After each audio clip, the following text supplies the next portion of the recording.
Good morning.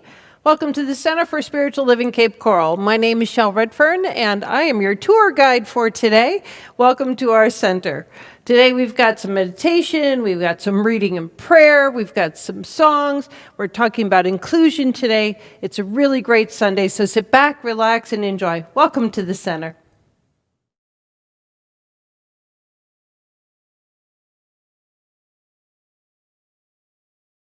Good morning. Welcome to Center for Spiritual Living Cape Coral. My name is MALLIKA DAVI. I am a licensed practitioner at Center for Spiritual Living. Today it is my pleasure and honor to bring you the meditation session. And today's session is focused on blessing. I invite you all to settle into your chair or wherever you are.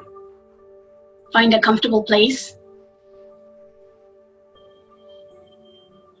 and relax your arms. Open your palms. If you can, please sit up straight.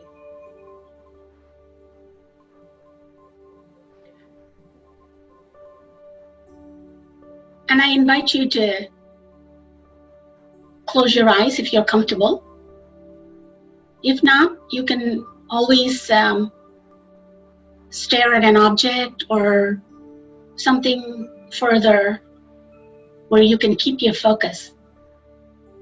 It is not important that we close our eyes.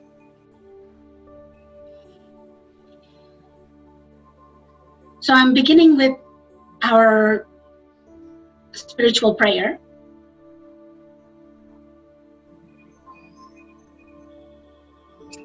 It is time to center ourselves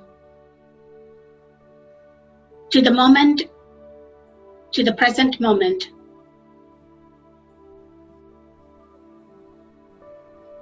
Bring all our thoughts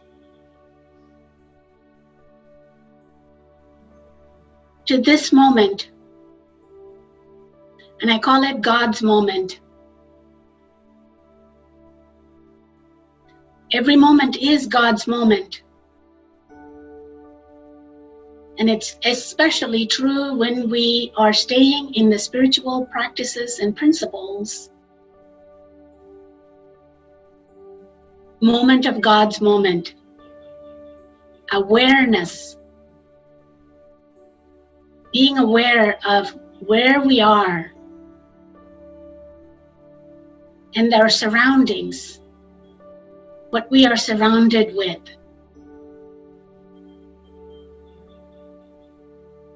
And the moment of God's presence is in and through all things, all beings. We know this for sure because we have witnessed it many times. This is to remind myself and remind all of that one presence of God is in and through all things, is the creator of all beings. We take this moment to recognize that God energy, acknowledge and be grateful that it decided to experience life as each and every one of us. What does it mean? We're all God's individual expression. We all do and have God ingredients in each and every one of us. No one is excluded. Everything is included. We are united. It is hard to understand, sometimes hard to comprehend in this physical experience. Even the current situation and conditions that we are in is God expressing itself as what we see in what we are experiencing. When we know that is true, we know it is all for the greater good. It is all for our highest and best. It is all for us to let go of the past and move into the new future, new life, the new norm. And the past, we bless it. The past, yesterday, we're grateful for it. Because without that journey, we would not be here today. Past brought us to this moment, to this point. So always be grateful. It is not a place for us to be having a party. It is a place we say thank you, thank you, thank you. And move our consciousness to the present moment. And bless all that we have. Today, I am so grateful to bless a delicious cup of coffee I had this morning. As I was preparing my coffee, a great gratitude poured upon me to recognize the process of coffee, recognize the farmer who planted the seed, coffee seed, the people who harvested the seed, the machine and the process roasted my seed, my coffee seeds, and the store, it was packaged and delivered to the store, and the store advertised for me to know it was available for me to purchase. And the store people were happy that I came and purchased the coffee. And this morning, as I opened my coffee maker, and the awareness of the person who invented the coffee maker for me to enjoy, make it easy for me to prepare my coffee. As I opened the faucet for my water for my coffee, I was so grateful for all those who worked together to funnel that water from wherever it came from to my kitchen. So the overwhelming gratitude poured upon me as I was smelling my delicious coffee and enjoying the taste, including the creamer and the sugar that I use in my coffee. So we must remember this moment. And I intend to stay in that gratitude for the next few minutes for all those who came together as one for me to have that delicious cup of coffee this morning.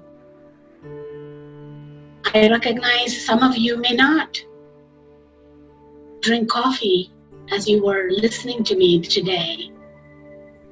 Whatever the beverage of your choice, it might be a cup of hot tea. It might be just a glass of water. It may be a glass of orange juice or a tomato juice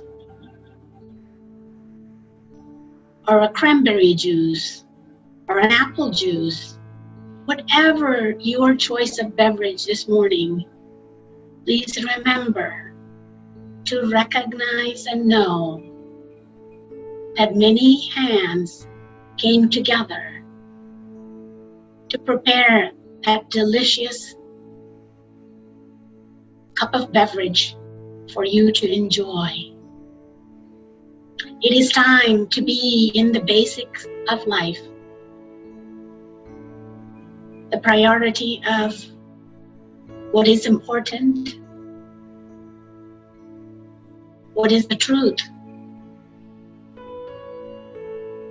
What is life? What is our calling? What is nudging us to be more? And so let's take these few minutes, be in the silence, grateful for all that you have, and prepare you today for the future.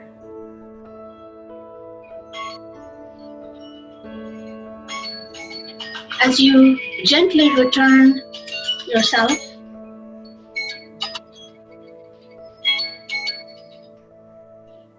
to the room, I'm so grateful that you all had the time to join me today.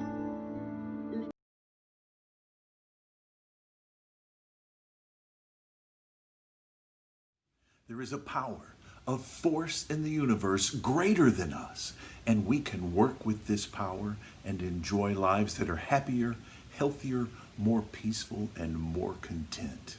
That's what we're talking about. Good morning and welcome to today's presentation from the Center for Spiritual Living, Cape Coral, Florida. I'm Reverend David Renee Jennings, Associate Minister here. And I'm Vicki Jennings, and we're so glad you've chosen to join us this morning. Both delighted. Thanks for being with us today, spending quality time with your spiritual family. Welcome home. We want you to know that wherever you are in your spiritual journey, we're so glad you're with us today. Welcome, welcome, welcome. And as usual, when we begin our time together, we like to start with a blessing. And it goes like this. Welcome to the Center for Spiritual Living. We know who you truly are. You are the spiritual image and likeness of God. We appreciate you, we love you, and we are grateful for you. And so it is. Welcome home. Yes, indeed. So please stick around for some great music coming up and an inspiring message from Reverend Shel Redfern. Yes. And please watch us on Facebook, catch us on YouTube, or you can watch us from our website. And on our website, you'll also find information about all the great things that are going on online with the center and at the center now that it's starting its opening process. Slowly and surely. We'll be back together soon. We look forward to it. Meanwhile, stay happy and healthy. Have a great day. Enjoy our presentation. All the very best. Bye now.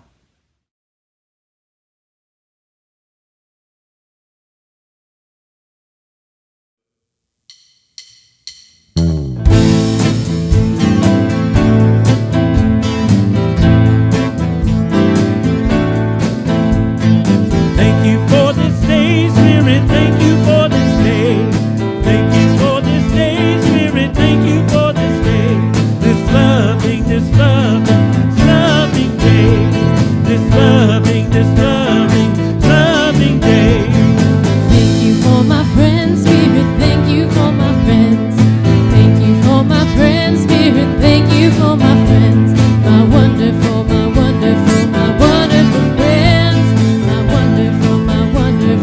Wonderful friends.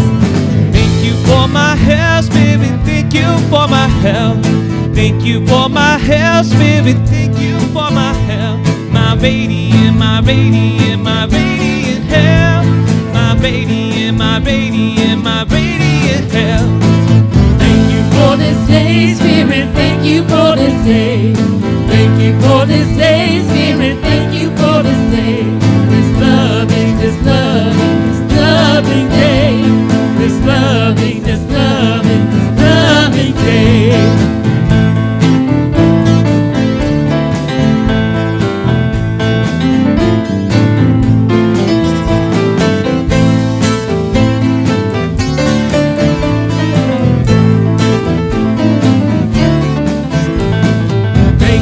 This day, Spirit, thank you for this day. Thank you for this day, Spirit, thank you for this day. This loving day. This loving day.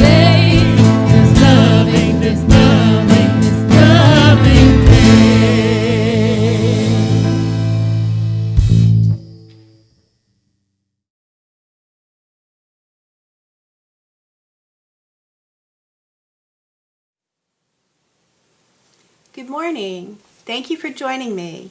My name is Valerie DAEDA. I'm a licensed practitioner for the Center for Spiritual Living, Cape Coral, and it's my honor to bring you the reading and prayer this morning. So this is a new month, and for the month of August, the theme is Inclusion in Action. The weekly theme is Let's Get Together and Feel All Right. The context for this theme is that this is an opening to how our central principle of oneness calls us together in a state of diversity, and how the fact of inclusion helps us live out this oneness. Oneness does not equal sameness, and unity does not mean uniformity. So I've selected a couple of quotes.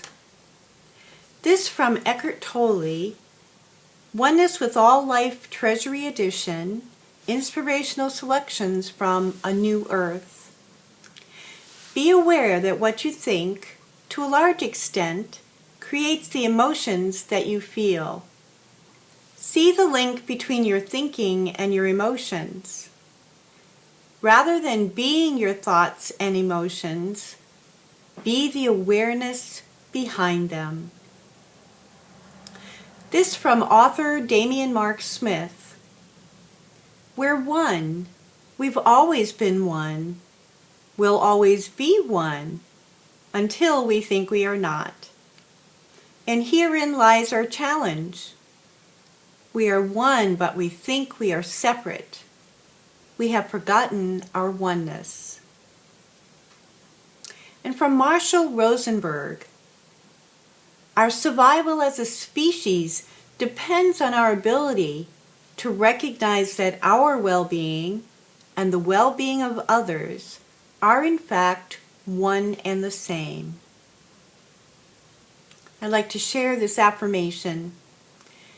I am one with divine intelligence, empowered by it as a point of creative power. As such, I claim harmony, acceptance, love for all, through inclusion of the diversity that delights my life. So let's take this into prayer. If you'd like to take a breath, deep breath, and relax, and perhaps close your eyes. I know and recognize there is just one power, one presence, one infinite divine intelligence. And it is the source of all creation, all life. It is the divine essence of me and all beings. As such, it creates in diversity, and so it is inclusive. And because of this, we are inclusive. So I am grateful to know this and to speak my word into the law of fulfillment. I am grateful to know that divine wisdom guides this celebration of life today, and all unfolds in divine time and order through divine action for the highest and best good of all. And so I let it be, and I anchor this in prayer by saying, and so it is. Thank you all very much for joining me. Stay tuned for the rest of celebration.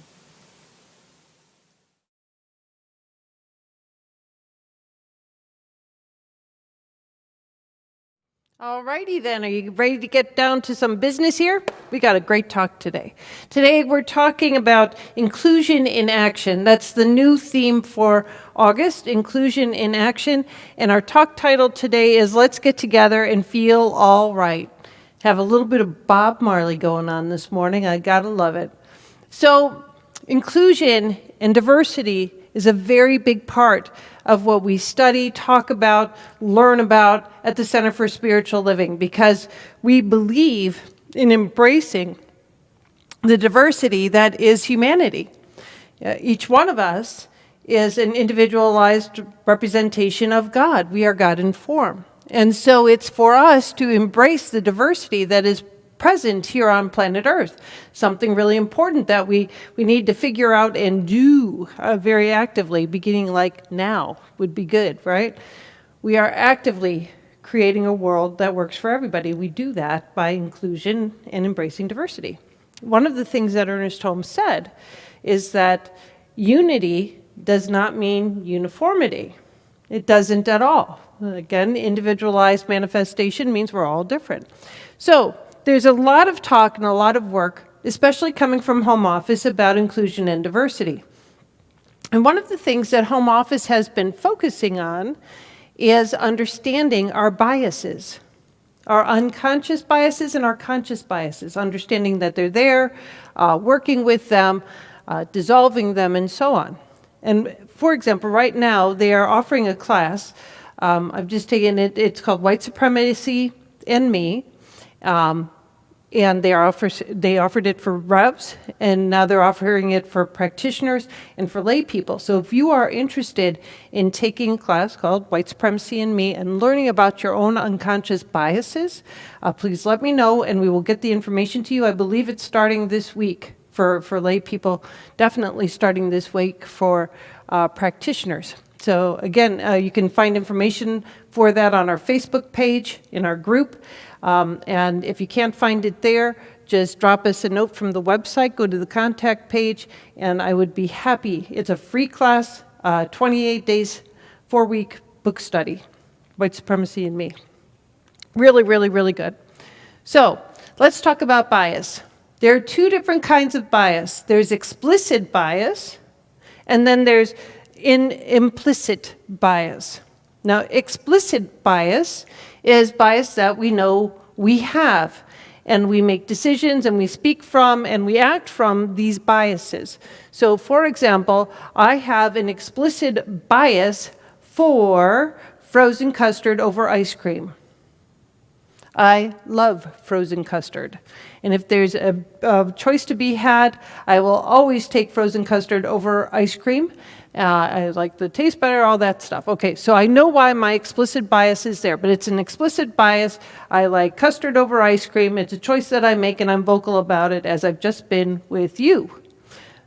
Implicit bias is a little bit rougher, because implicit biases are unconscious. Now, how do they get there? Well, childhood experiences, hearing the conversations of people around us. There are social groups will give us a lot of our implicit biases. And the thing about implicit biases is that they generalize.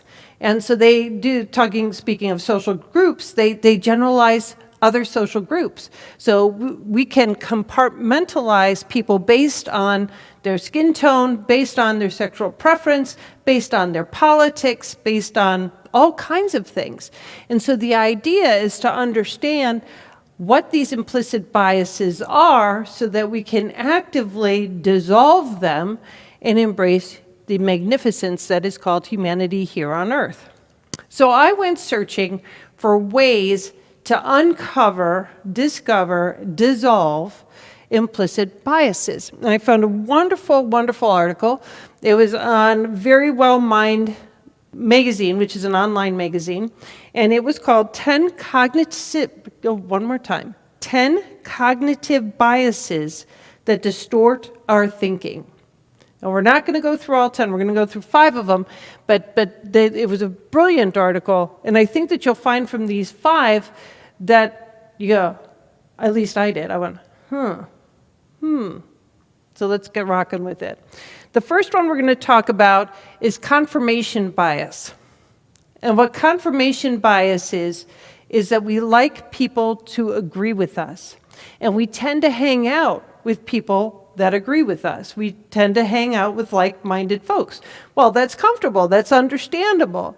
But that creates within us a bias about rightness. And everybody around us affirms that we are right in our way of thinking because we've surrounded ourselves with people that think in the same way. Now, the problem arrives when there is another side and somebody that potentially can speak with us about the other side, and we don't have the space for that to happen. So we stay in this confirmation bias, not listening to the other side. Now you think about things like gun control, global warming. Can we listen to both sides? Or are we so firm in our conviction that we are right about it that the other side has no place? Right? We all have things that we feel that way about. That's quite normal. But can we be aware of it? And can we be open to at least listening and entertaining the other side? The interesting thing about confirmation bias is that two people with opposing views can read the same article or listen to the same news report and walk away knowing that their thoughts were confirmed from the same thing. Because now we're listening through that filter, that bias. Isn't that interesting? Now, think about not only how this plays out in inclusion and diversity, but also how it plays out in possibility thinking or limited thinking about something that's going on in your life. That's why these biases are really important to understand. So confirmation bias. We tend to go with things that are like us, like attracts like, and are we open? Are we being open to an opposing view? Are we open to understanding that opposing view? Or are we stuck in our confirmation bias? The second bias is hindsight bias. Now, hindsight bias might be called the "I knew it all along" syndrome. And what it leans into is the idea that everything has a predictable pattern. Well, that's just simply not true. Everything does not have a predictable pattern. Look at the hurricanes out there, you know. They can guess and they can formulate, but they never happen exactly the way that's predicted. Nothing has a fully predictable pattern. But hindsight bias says that it does.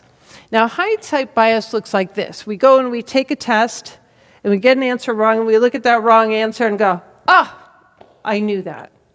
Well, if you knew that, you would have answered the question right, correctly. but we don't like to be wrong, right? So that's hindsight bias. Another one is, like if there's an election, they did a test on this. There was a judge that was going to be sworn in. And 58% of the population said yes, they thought that it would happen, that the judge would be sworn in, and that would be the particular judge that would claim that chair. After the judge was sworn in, they asked the same group, did you know that this is what was going to happen? And 78% said yes. Isn't that fascinating? A 20% difference. Yeah, I knew that was going to happen. I absolutely knew that was going to happen. So that's what hindsight bias is. I knew it. We kind of shut down to other possibilities. We tend to look at what's happened in the past and instead of learning from it, saying, well, I knew that all along. Hindsight bias. The third kind is anchoring bias. This one's interesting. Well, they're all interesting to me. Anchoring bias is going by our first impression or our first time that we hear about something and having that create the envelope within which everything else goes. So for example, and you know, they say first impressions are everything, don't they? We're taught this, that if we're going for a job interview, that first impression has to be perfect because it does form this right here, an anchoring bias on what the outcome is. And we have anchoring biases about everything. One of the examples I gave in the article is they said this is why doctors, if you've gone from doctor to doctor and you're seeking a resolution to a health problem, a great doctor will sit down with you and have the chart in front of him and have read the chart in front of him, but ask you about your journey and for you to describe your journey from beginning to end so that he is not using anchored bias in his assessment. He is not just referring to this chart. He wants to hear it from you and be able to reassess the situation from a different perspective. How often do anchoring biases keep us stuck. Isn't that just a great word, anchored bias? Because they keep us stuck in a thought, in a condition, in a pattern. And, I think that ties hand in hand with hindsight bias because we knew it all along. So we're looking for this predictable pattern, hindsight bias. We are introduced to something in a particular way and we decide that's the way it is instead of being open for things to change, anchor bias, and now we're stuck and we've got a pattern going on that may or may not be serving us. And how are we doing this with people, going back to inclusion and diversity? If a first impression, or we have something that's happened in our life, and maybe it happened with a person of color, or maybe it happened with a male, or maybe it happened with a female, or maybe it happened with somebody who's gay, or maybe it happened with, whatever it is, whatever social group we're wanting to put this box around, how many things are anchored, and we are looking at everybody through that lens, instead of through the lens of love, the lens of peace, the lens of joy, the lens of God, and creating the space for the diversity to happen. Really important things here. Misinformation effect. Our memories are affected. Misinformation effect says that our memories are affected by what happens after an incident, more so than what happened in the incident. In other words, our recollection of history changes based on what happens after an incident. Now, the example that they gave is that they showed subjects in an experiment an auto accident, right? And after, a day later, they questioned them about the video that they had watched. And they asked one set of people, what happened when the two cars hit? What happened when and they asked the other set of people, what happened when the two cars crashed? And the difference in that one word made all the difference in what they remembered. The people that were in the car crash group, when they were asked if there was broken glass, they said yes, and there was no broken glass. The question, the nature of the question, and the phrasing of the question actually changed their recollection of what happened in the accident. Isn't that fascinating? Now, how often does this happen with us? And now we've got this misinformed bias. It's not in facts at all. Not at all. But it's in the input or the feedback or the conversations or the thoughts that have happened after the act itself. And it's created an idea inside of us, a belief inside of us that's not true. That's not anchored in the truth at all. Isn't that fascinating? I love this stuff. The fifth one that we're going to talk about is actor versus observer. Actor versus observer. We have a bias and a self-preservation. So if we are involved in a situation, we cut ourselves some slack because we want to look good and we want to understand ourselves and we want to be okay with ourselves and all that kind of stuff. So say we show up and we had a presentation to do at the office and it doesn't go well, we'll go, oh, I didn't get enough sleep last night. Oh, it was jet lag. Oh, I was, whatever. We write off why it happened. However, watch a colleague stumble and bumble, even knowing that they might have jet lag, knowing they didn't get a good night's sleep or whatever, we can be pretty harsh. Oh, they're unprepared. Oh, they are lazy. Oh, they're incompetent. We can be harsh with other people if we're observing, and we're a lot kinder to ourselves or making excuses for ourselves. So this would be the actor-observer bias. If we're not in it, we can tend to be a little bit harsh, and oftentimes to elevate our own self-esteem. That's just the way of it. So I think that these were 5 of the 10. The last 5 got to be a little bit repetitive, and we don't have time for all 10 today anyway. But it really gives you an idea of where these biases can start to come from, how they are formed, and how unconscious they are. And maybe it even brought to light some of the implicit biases that you have inside of you that can come to light. So now we understand that there are the explicit and implicit biases. We understand that we have them. We're starting to understand where they come from.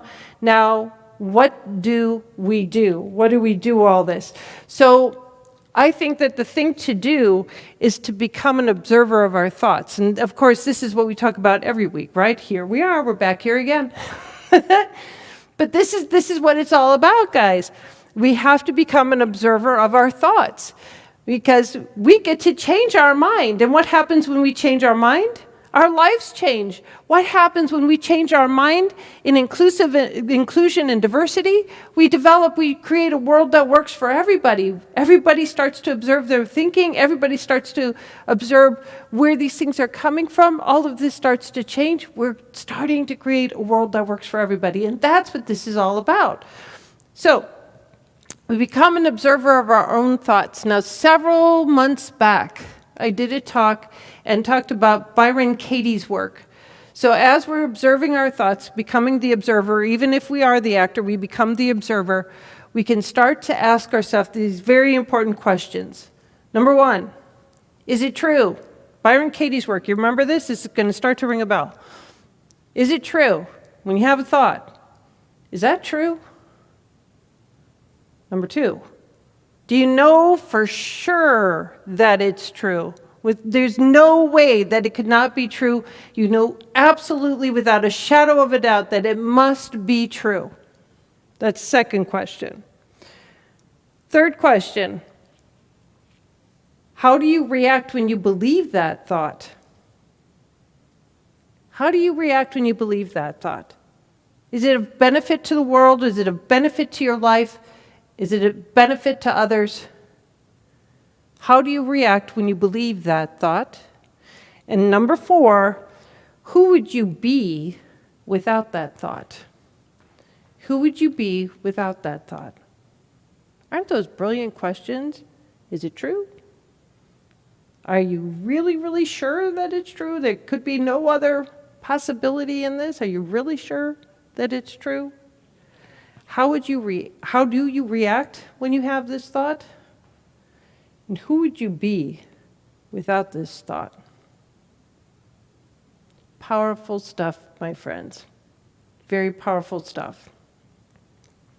So to summarize, we have both explicit, conscious, and implicit, unconscious biases. We learned about a bunch of them and how they come about. 5 different ways that they come about, 5 different ways that they express. And these biases can get between us and another person. So the idea here is to uncover them. Is it true? Is it really true? How do I react when I have this thought? Who would I be without this thought? How are we creating a world that works for everybody? That's my question. How are we doing that today? We're doing it by being here now, right? Right. So today's reading, I am going to read from This Thing Called You by Ernest Holmes. Wonderful little thing here. This is the chapter that says, it's a couple pages back. Or is it in the chapter before this? Bear with me 1 second. If I can't find it right away, I won't. Can't find it right away. But this is where unity and not uniformity. Well, he says it a lot, actually. But here we go. We're on page 132. There is a God power at the center of every man's being, a presence that knows neither lack, limitation, nor fear, sickness, disquiet, nor imperfection. The presence and power is at the center of all people and all things.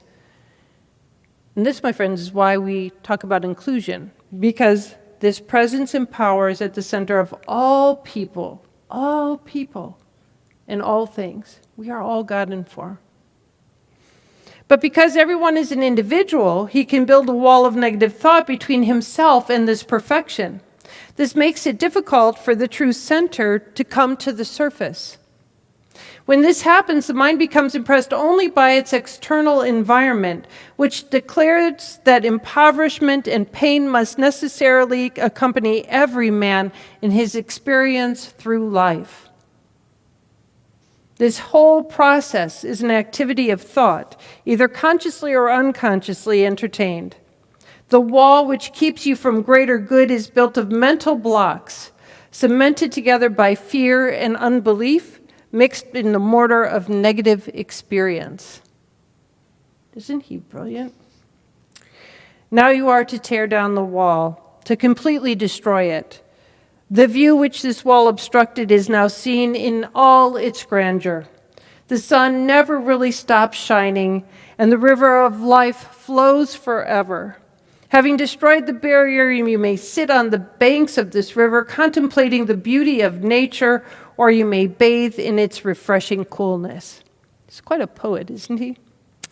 Every man's experience is an attempt to merge his own being with this eternal river, not at the loss of his identity, but at the discovery of self, which is never wholly left in heaven.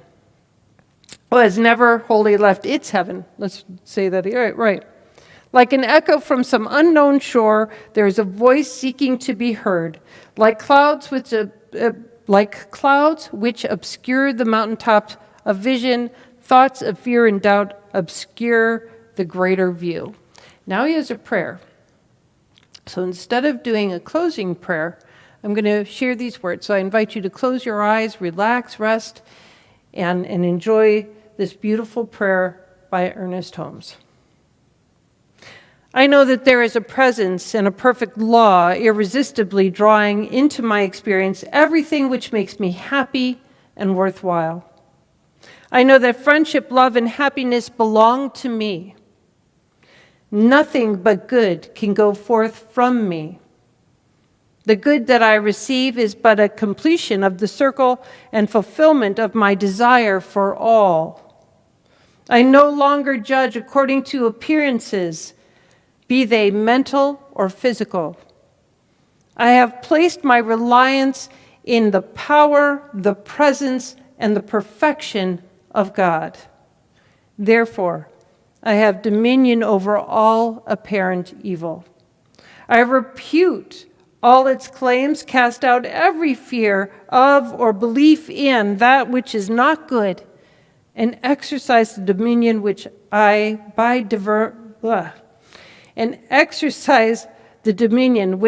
divine right belongs to me. I know that freedom and joy are mine today. This freedom and joy spontaneously express themselves in my experience. There is nothing in me that can obstruct their passage. I permit them to flow through me in all their wonder and might. I am conscious of an infinite wisdom directing me. Whatever I ought to know, I shall know. Whatever I ought to do, I shall do. Whatever belongs to me will come to me. I am compelled to recognize my good, to understand and accept it, and to act upon it. Therefore, I declare that every step of my way is guided and guarded. With joy, I enter into the fulfillment of life. And so it is. So be it, my friends. Namaste.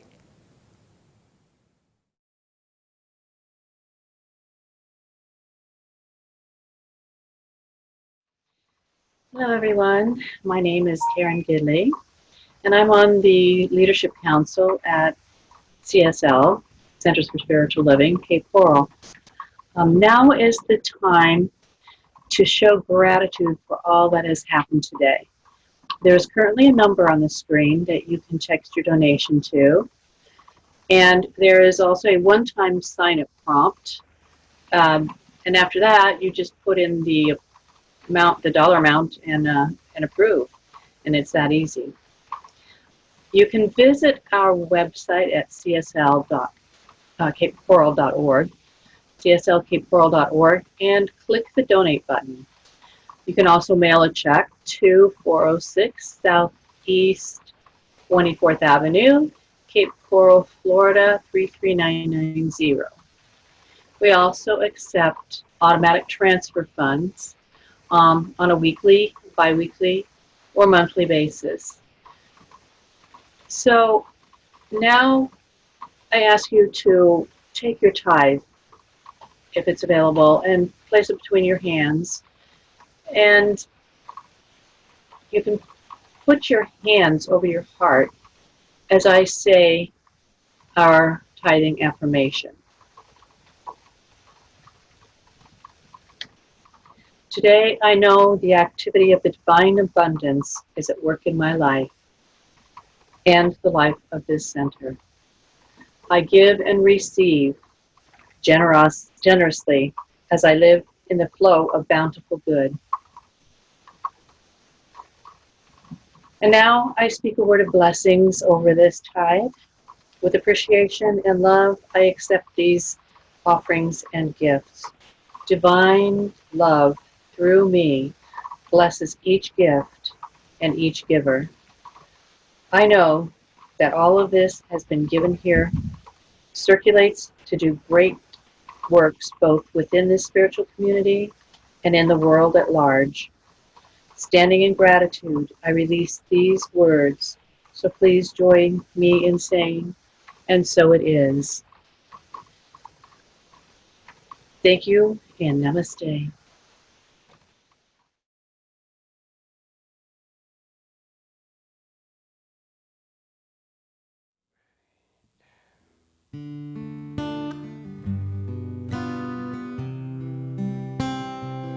We are held in the hands of grace, forever safe in the arms of love. Like a child receives protection from a mother's warm embrace, we are held in the hands of grace.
Of grace, forever safe in the arms of love.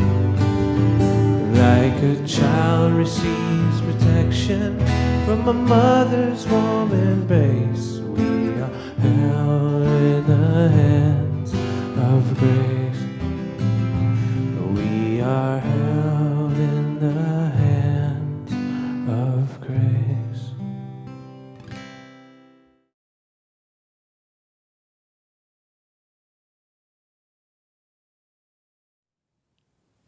And now it's time to stand in the light. When we stand in the light, we stand knowing the truth about a situation, what we'd like to see.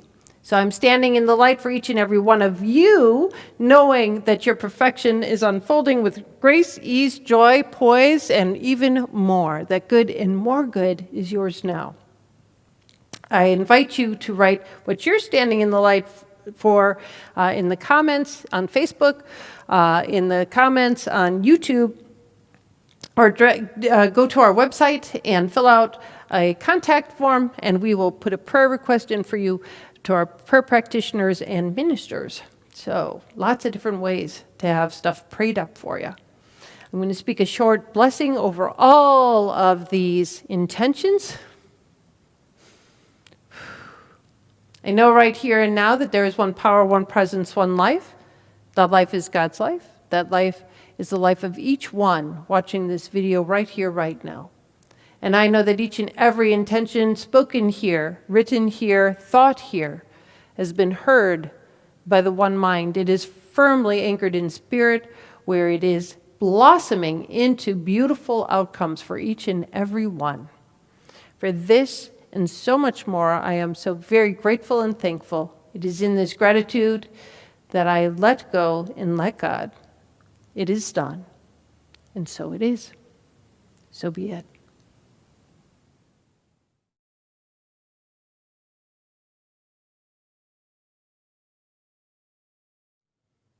Announcements. Wherever two or more are gathered, we have announcements. So Saturdays, you still have the opportunity to join the Power of Your Word class. That goes from 11 until 1:30 on Saturdays with Barb Gilfillan. That is an online in Zoom class. You can still join that class. It started actually yesterday, but if you join right now, you can still get in. You have to join before week 2.